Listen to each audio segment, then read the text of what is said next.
नमस्कार दोस्तों, आपका परिवार में स्वागत है। पिछले वीडियो में देखे थे पार्ट 13 प्रकृति पुरुष तथा चेतना श्लोक नंबर 23 तक। इस वीडियो में श्लोक नंबर 24 से देखेंगे। अच्छे वीडियो लगे तो चैनल को सब्सक्राइब कर दीजिए। आप लोग सपोर्ट करिए, कमेंट में जय श्री कृष्ण लिख दीजिए। श्लोक नंबर 24। उस परमात्मा को कितने ही मनुष्य तो शुद्ध हुई सूक्ष्म बुद्धि से ध्यान, जिसका वर्णन गीता अध्याय 6 से श्लोक 11 से 32 तक विस्तार पूर्वक किया है।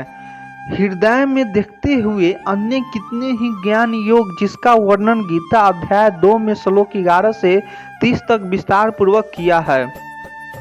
और दूसरे कितने ही कर्म योग, जिसका वर्णन गीता अध्याय 2 में श्लोक 40 से अधिक अध्याय समाप्त यंत्र विस्तार पूर्वक किया है। कुछ लोग ध्यान के माध्यम से परमात्मा को देखते हैं। यहाँ ध्यान गीता के अध्याय 6 में विस्तार से वर्णित है, जहाँ ध्यान की विधि, ध्यान की प्रक्रिया और ध्यान के द्वारा आत्मा की पहचान के बारे में बताया गया है।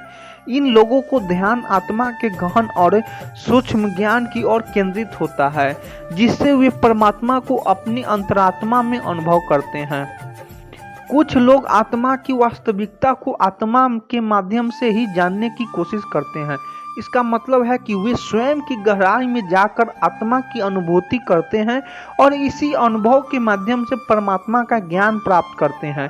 अन्य लोग सांख्य योग का अभ्यास करते हैं। सांख्य योग ज्ञान और तर्क के आधार पर परमात्मा के अस्तित्व को समझने का प्रयास करता है। यह गीता के अध्याय 2 में वर्णित है। सांख्य योग का अभ्यास करके लोग आत्मा की प्रकृति और उसके संबंध को समझते हैं और अंततः परमात्मा की प्राप्ति करते हैं। कर्म योगेन चापेरे। कुछ लोग कर्म योग का पालन करते हैं। कर्म योग का मतलब है कर्मों को निष्काम भाव से फल की आशा किए बिना करना। गीता के अध्याय 2 में कर्म योग की व्याख्या की गई है। कर्म योग के माध्यम से भी लोग परमात्मा की प्राप्ति करते हैं, क्योंकि यह मार्ग भी आत्मा के शुद्धिकरण और परमात्मा के संपर्क का एक तरीका है। इस श्लोक का मूल संदेश यह है कि विभिन्न मार्गों से, जैसे ध्यान, ज्ञान योग और कर्म योग के माध्यम से व्यक्ति परमात्मा को प्राप्ति कर सकता है। प्रत्येक व्यक्ति के लिए सही मार्ग वही है जो उसके स्वभाव और योग्यता के अनुकूल हो। सभी मार्ग सही है और परमात्मा की प्राप्ति के लिए विविध दृष्टिकोण और साधन हैं। श्लोक नंबर 25। परंतु इनसे दूसरे अर्थात जो मंद बुद्धि वाले पुरुष हैं, वे इस प्रकार न जानते हुए दूसरे से अर्थात तत्व के जानने वाले पुरुष से सुनकर ही तदनुसार उपासना करते हैं, और वे श्रवण परायण पुरुष भी मृत्यु रूप संसार सागर को निसंदेश तर जाते हैं। यहाँ पर अन्य से अभिप्राय उन लोगों से है जो एवं उक्त तत्व ज्ञान को नहीं जानते। ये लोग शास्त्रों और उपदेशों के अनुसार वास्तविकता को समझने में असमर्थ होते हैं। ये लोग जो खुद तत्व ज्ञान को नहीं जानते, वे दूसरे से सुनी हुई बातों के आधार पर पूजा और उपासना करते हैं।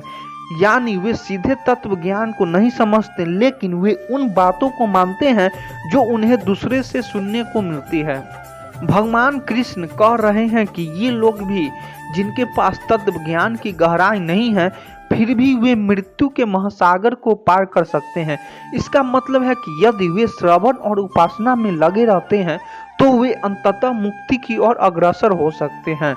जो लोग सुनने और श्रवण में विश्वास रखते हैं, वे भी इस भौतिक संसार के दुख और मृत्यु के समुद्र से पार हो सकते हैं। इस प्रकार इस श्लोक का तात्पर्य है कि तत्व ज्ञान की गहराई में न जाकर भी अगर लोग श्रवण और उपासना में विश्वास रखते हैं तो वे भी मुक्ति की प्राप्ति कर सकते हैं।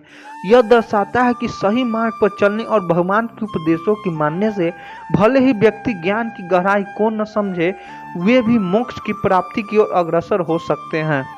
श्लोक नंबर 26। हे अर्जुन, यावन मात्र जितने भी स्थावर जंगम प्राणी उत्पन्न होते हैं, उन सबको तू क्षेत्र और क्षेत्र के संयोग से ही उत्पन्न जान। हे अर्जुन, जितना भी स्थावर और जंगम स्तव अर्थात जीवों की विविधता उत्पन्न होती है, वो सब क्षेत्र पृथ्वी और क्षेत्र आत्मा के संयोग से उत्पन्न होती है। इसका तात्पर्य यह है कि सभी जीव और उनके विभिन्न रूप, चाहे वे स्थावर हो जैसे पेड़ पौधे या जंगम जैसे मनुष्य और पशु, ये सभी क्षेत्र और क्षेत्र के मिलने से उत्पन्न होते हैं। यह श्लोक प्रकृति और आत्मा के बीच के संबंध को स्पष्ट करता है। क्षेत्र अर्थात शरीर या भौतिक जगत और क्षेत्र अर्थात आत्मा या चेतना, दोनों का संगम ही जीवन और सत्व के सभी रूपों का निर्माण करता है। यह श्लोक हमें यह समझाने का प्रयास करता है कि जीवों की उत्पत्ति और उनके विविध रूप एक गहन आध्यात्मिक सत्य के परिणाम है, जहां भौतिक तत्व क्षेत्र और आध्यात्मिक तत्व क्षेत्र का मिलन जीवन का आधार है। यह जीवन की प्रकृति को समझने में सहायक है और हमें यह भी बताता है कि सभी जीवों का अस्तित्व और उनके स्वरूप इन दोनों के संयोजन से है। श्लोक नंबर 27, जो पुरुष नष्ट हुए सब चराचर भूतों में परमेश्वर को नाश रहित और संभाव से स्थित देखता है, वही अर्थात देखता है। इस श्लोक में भगवान श्री कृष्ण ने हमें यह सिखाया है कि वास्तविक दृष्टि किसे कहा जा सकता है। यहाँ पर भगवान परमेश्वर की पहचान और उनका स्वरूप समझाने की कोशिश की जा रही है। जो पुरुष नष्ट होते हुए सब चराचर भूतों में परमेश्वर ही नाश रहित और संभाव से स्थित देखता है, वही अर्थात देखता है। समम सर्वेषु भूतेषु तिष्ठाम्यहम्, इसका तात्पर्य है कि परमेश्वर हर एक प्राणी, चाहे वह चल फिर सकता हो या स्थिर हो, में एक समान रूप से स्थित हैं।